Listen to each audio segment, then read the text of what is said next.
அதாவது மனித செயல்பாடுகள் எங்கெல்லாம் இருக்கிறதோ அங்கே குறைபாடுகள் விடுவார்கள் இருக்கும் இயல்பு. ஊழலுக்கும் அது பொருந்தும். எனவே ஊழலை முழுமையாக துடைத்து விடுவோம் என்பது அது ஒரு வெறும் லட்சியமாக நின்றுவிடும்.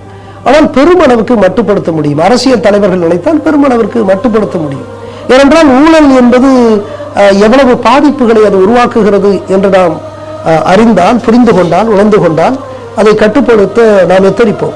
இயற்கை வளங்களை எடுத்துக்கொள்ளுங்கள். அது ஆற்று மணலாக இருந்தாலும் சரி, அல்லது மலை வளமாக இருந்தாலும் சரி, அல்லது கடல் வளமாக, நீர் வளமாக, காட்டு வளமாக, நிலவளமாக இருந்தாலும் இந்த இயற்கை வளங்கள் என்பவை எனக்கு என் முன்னோர்கள் கொடுத்த சொத்து அல்ல, பரிசு அல்ல.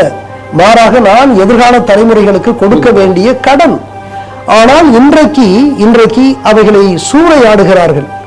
இவர்கள் அடுத்த தலைமுறைக்கு இன்றைக்கு இருக்கக்கூடிய இயற்கை வளத்தில் கால்வாசி இருக்குமா என்கிறதே சந்தேகமாக இருக்கிறது.